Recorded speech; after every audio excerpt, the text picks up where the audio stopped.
everybody, welcome back for another review with NV Board Gaming. I'm Nick. I'm Vic.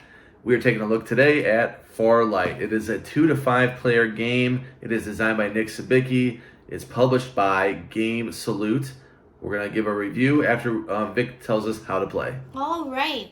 We are set up for a 2-player game of Farlight here. We've put out the components for the ship according to the slots for 2 players. If we had 3 or more, we would put out cards in these spots, but we're only doing 2 players in this example. As you can see, there are some components that have these orange numbers on them. That means that we need to roll 4 dice of these really pretty dice over here. In this case, because there are 4 orange spots, so we'll just give them a roll.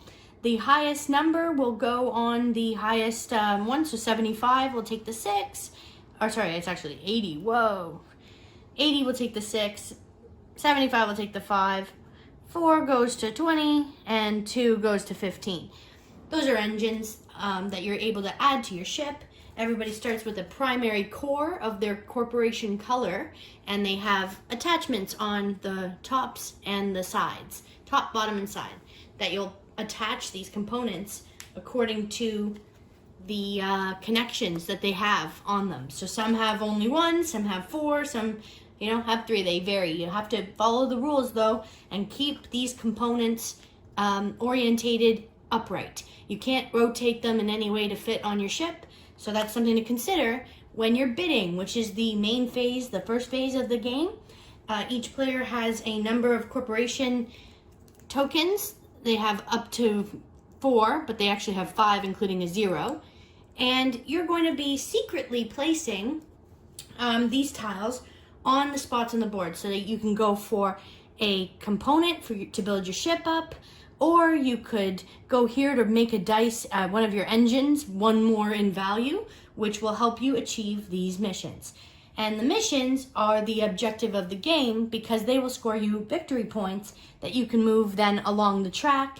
And you'll want to be the first person to complete the mission because you'll get the full amount. So if I show you this one, it has a 6 on it, you'll be the one with the 6. But if you're the second person to complete it at the same time, you would only get 3. So you'll want to try to be the first person. And to complete it, you're going to try to get your dice to be equal to or greater than the value shown on the card. The top missions that are worth the most points are called climactic missions, and as soon as one person achieves that mission, the game is over. Another end game trigger is when you run out of these component cards. It's a big deck of them. When you've run out of them, that's another trigger for the end game.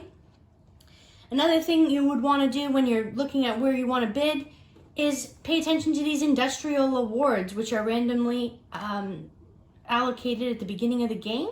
In this case, we have 1 Rocketeer, Commander, and a Colonist. The Rocketeer is the person with the most values of pips, dice pips, on their ship. Commander, obviously, they have the most of these crew tokens. And the Colonist is the one that has the most of these green values. And these green values help you complete missions as well. So you'll want to be the person that has the highest value of life support tokens. So to start the game, each player will take 2 of their tokens and place them where they want to go. They can go for a mission component, or a ship component. They can increase the value of their dice, grab a science token, hire more crew, refit their ship with a different component, because once you put a component on your ship, you can't take it off willy-nilly. You have to actually go to this space to make that change, or you can go ahead and bid on a mission and put yourself there. To start, you'll take 2 of your tokens and you will place them secretly. So for instance, if I was really keen on this engine here, it's worth a lot to me, I would like it, I'm going to put down my tokens in secret so that my opponent can't see what I put down. I could split my bidding if I wanted. I could put 1 token there and 1 elsewhere. But in this example, I'll put 2 there. My opponent will go and they'll place 2 of their tokens. So they would, decide, hey, I really want to do this mission. I'm ready to do it if they were. So they'll put it over there. And maybe they might go for this one here. players can increase their bids by adding one of their crew tokens in their supply. So if they've got one of these, they can always put it when they bid, but they can't add it after the fact. So you need to place those crew tokens when you're making your bid, not anytime after that. So you can't just keep adding to the bid you have. Another important consideration, if you were going for a card like this, you actually want to have the crew member to pay to attach it to your ship. So that's another important thing when you're looking at bidding, to make sure you have the prerequisites to actually add that part to your ship. Otherwise, it all goes to waste. So players will just keep going in turns and place 2 and 1, and then have a final token, so that they'll end up putting all 5 of their bidding tokens throughout the board. And then once it's time to resolve, so I'm just going to place these out. Once it comes time to resolve though, you're going to reveal each bid in steps. So we start with this end. Oh wow, you got 4, so you get to take this. This gives you a 6 value dice right away, which is pretty cool. You'll want to attach that to your ship.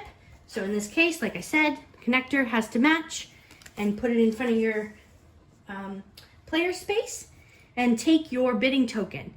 If a player lost a bid, so if we go over here for example, and the blue player has 4 and I only have 3, we'll leave that losing bid on the component and on the space here, and I will actually be able to receive a crew token. The purple player would get a crew token once all the bids have been resolved. So that'll be a final part of the bid resolution phase. When we go to the mission spot, because only one player went there, they would reveal what they bid. If they placed a 0, they need to put a crew token with that. You can't win with a 0. And they would get an opportunity to complete that mission, or they could pass if maybe they were bluffing or just trying to disrupt the other player, because you could certainly bid on something you can't accomplish, but it doesn't really make a lot of sense if you're trying to win.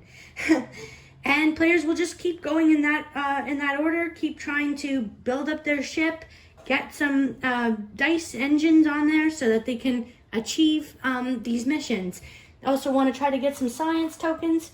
There are components that will give you, like this one here, will give you continuous science throughout the game. So those are something that you might want to have, because you're just going to keep getting science tokens. And that is how you play.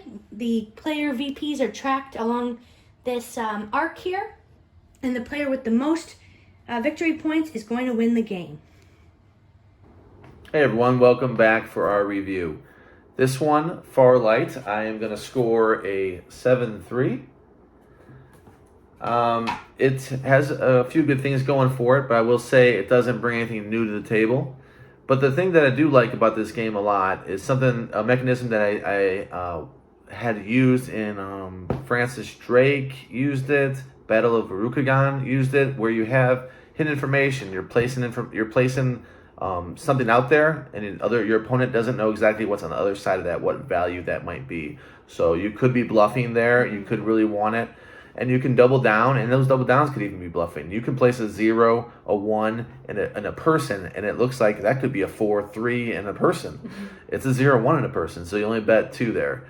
It's interesting that way. I do like when games do that, like the 2 I mentioned. Nothing new, though. We've seen it before. Same thing with, you're getting these dice, and you're rolling them up, like Dice Hospital or other games where the longer you have those dice, the better they are. If you group them together, the better they are, and so forth. So there's ways to improve your dice and things like that. It's dice placement, dice worker placement. It's a solid game. A 7-3. It means try it, of course. I'm not going to keep it on my shelf too much longer, but it is a solid game. I'll give it that. What do you score, Vic? I gave it a 7.9. I enjoy the game. Like Nick said, nothing too wild or unique about it. Except for, whoa, look at these dice colors. So cool. No? I've never seen anything like it. Oh. So I like that. I like how cute they are, little small guys. They're about like Eldritch Horror sized dice, if you're wondering. If you played Eldritch Horror, about the same size, but they have the orange and They're yellow. Orange and red. They're really neat. So, beautiful colors on the dice. And I do like the art on the cards. I think that it's very interesting. I don't know, it looks nice to me. I'm into that kind of, I like space. so I'm into that. And I thought that the missions were interesting, and I, like Nick said, I really like the hidden information. I love bluffing. The little tokens for the crew are a little bit wild. You don't know why you get 3 in 1, but you can only play 1 at a time. I don't really understand that. It goes with the 5 too. Yeah, there's a 5. That's what I meant. The really big guy. Yeah. And then suddenly he's like, "Oh, you can't put all 5." I go, "Huh?" But that's why I got it.